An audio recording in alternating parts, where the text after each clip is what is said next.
Hey, welcome to Integrative Preparedness. I'm Steve Smith. I guess I don't need these to see you all. I'm not going to read anything on this one. Uh, Hope you all had a great Thanksgiving. We did.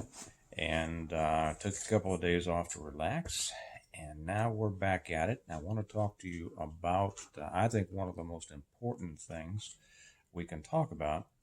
And it probably is not as exciting. It's too bad that not as many people will watch this because it's not about some new thing you can put in your get home bag or packing up beans and rice or bugging out or the end of the world or anything like that. And but I tell you, this has to do with all of those, your ability to deal with all of those, and not just your ability to deal with those after some kind of crash, some kind of calamity, but right now. It will improve your life tremendously right now. And I want to talk about how you eat. I have recently discovered something that has made a tremendous difference in my life. And it was a surprise to me because I thought I knew all about it. Years ago, and I'm going to tell you in a couple of minutes. Years ago, I owned a gym, as many of you know, and I was an exercise maniac. That's all I did. I mean, I got up in the morning and I ran miles, and then I went back to my gym and I lifted and I kicked and I hit the bag, and I worked in the gym all day, and then I taught martial arts in the evening. And all I did, it was all about working out, and I never tried to get big. I never went for size. I went for what I call functional fitness, the ability to put, power per pound.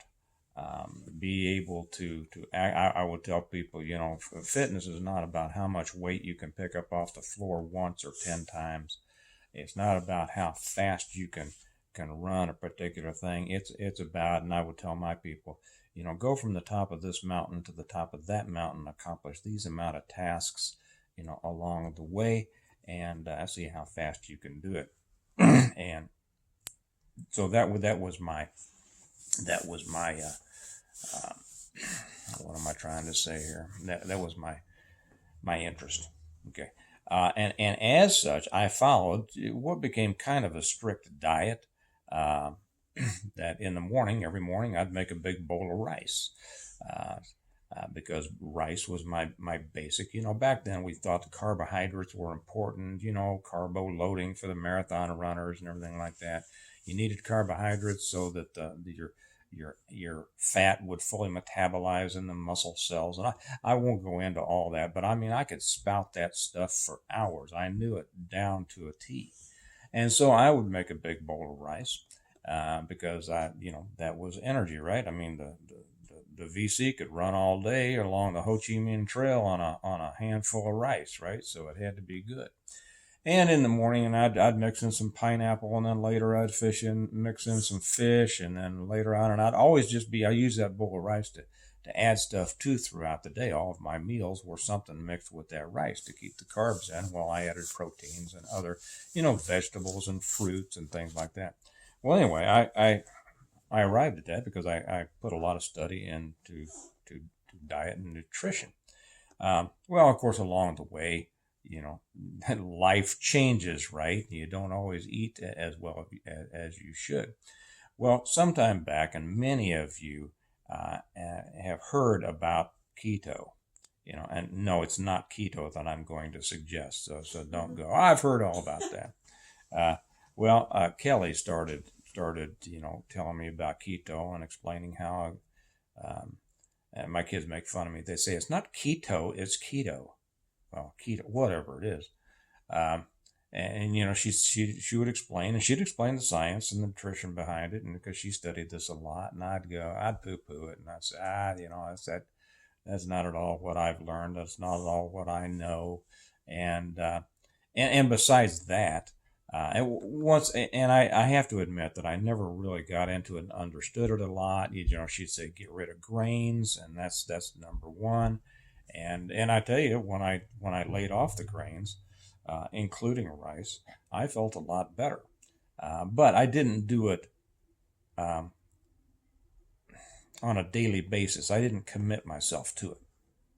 Um, and what I saw was that there were a lot of people. I mean, I stay away from pretty much anything that's the rage, because usually the latest thing, there's always a latest fad. I mean, since for the last 40 years that I've been aware of, every couple of years there's a new diet that everybody just swears by. Everybody gets on it for a while. Everybody doesn't stay on it, but they continue to talk about how great that diet is until the next one comes along. And then that's the latest, greatest thing, right? So as I saw these people, and as keto, and I was still working at the hospital, so there were a lot of people, that were all on the rage of keto. And I noticed that, most of them were overweight, and they stayed overweight. And I don't take dietary advice from overweight people, just like I don't take, I guess I could follow that rabbit, but, show me how something works for you, and then I will be more apt to pay attention to it. I'm sure you're the same way.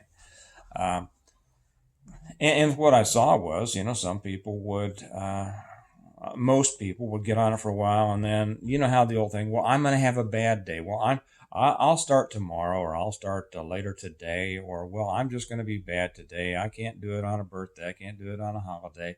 Ooh, I would do it, but somebody brought cookies to work. And, I mean, these people were, it's interesting that they wouldn't stay with it, but they were such devout disciples of this keto while they remained overweight. Hey buddy, how you doing? That's all right. I'm just making a video. My second son just came down. While they remained overweight and didn't show any results themselves, they stayed such vibrant defenders and promoters of this keto. Well, of course, as with most things, they dwindle off. And I did see a couple of people that stayed on it for a few months, and they lost a good amount of weight, and they felt better and all that, but then they went back to eating the regular old way themselves. Well, then Kelly, I think she sent me something. There's a doctor, and I'm going to put several links down here so you don't just have to take my word about it. I'm going to give you my testimonial here in a minute, but you don't have to believe me. I'm going to put some links down here with some doctors that'll explain the science to you better than I can. And she had sent me some things. I think a guy by the name of Ken Berry. He's a family physician down in Tennessee. And at first, I didn't think much of him, I'll be honest. And but as I started listening more to him, I paid more attention. And then I saw a couple of others come up and start to promote this thing that he was promoting, which is the carnivore diet. And that's what I'm going to suggest to you. And I would recommend, don't just immediately dismiss it. Look into it. Go down to what these doctors say, and I'm going to tell you what it did for me in a minute. And so I thought, well, that's strange. These people are talking about only eating animal products. Meat, a little bit of cheese, eggs, things like that.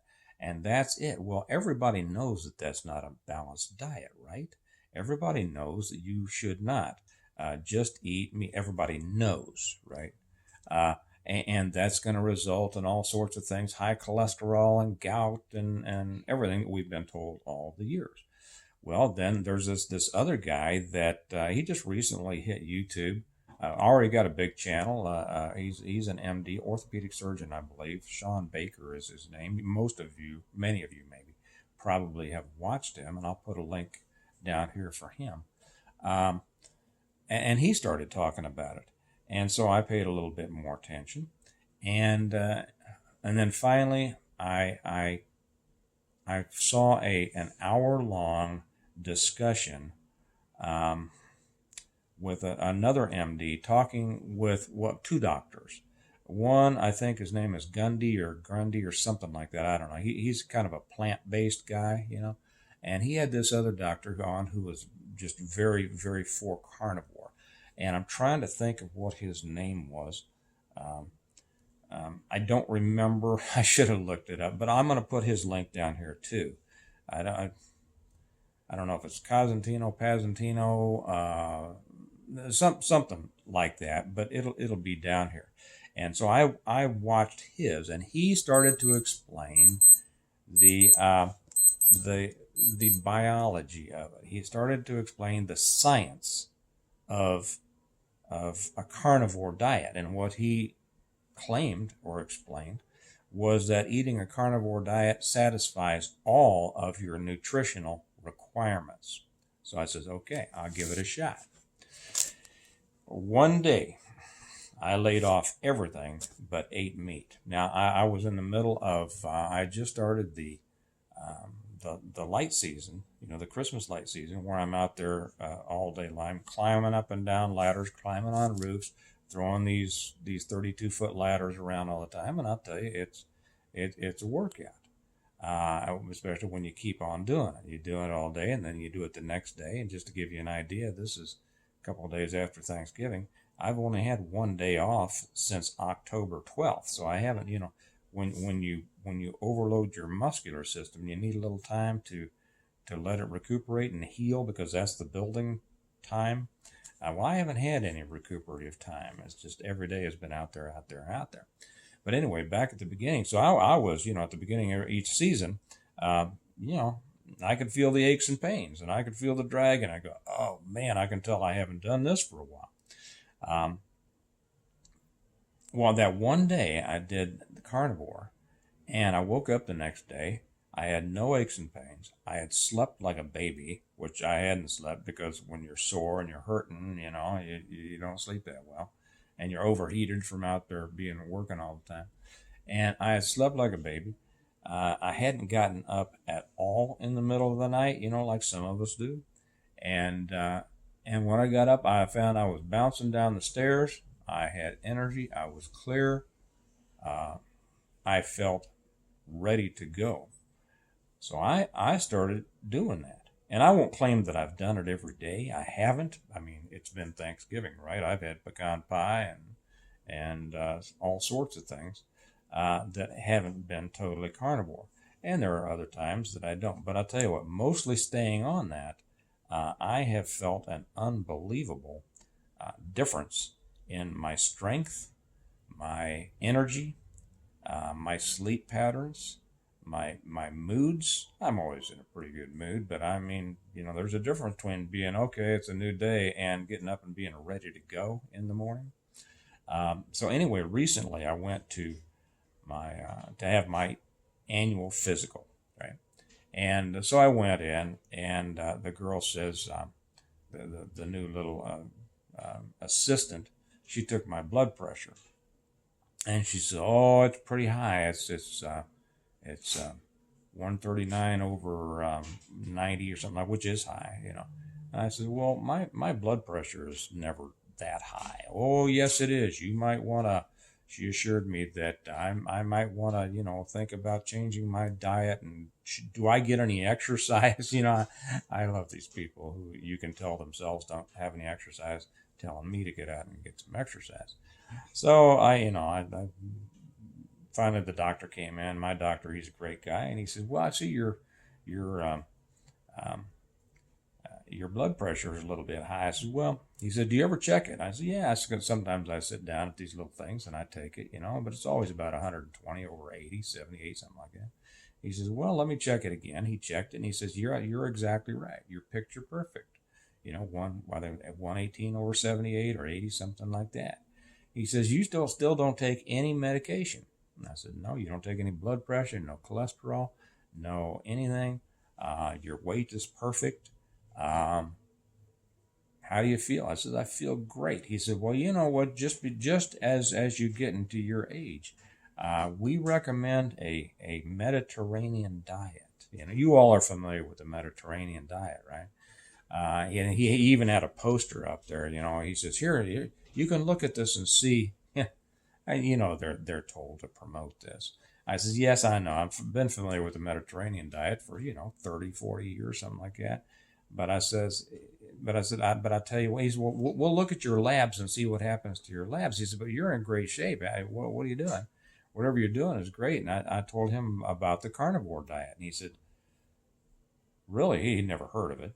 And he said, well, so we talked about that. He showed great interest in it. He said, well, that doesn't sound very healthy.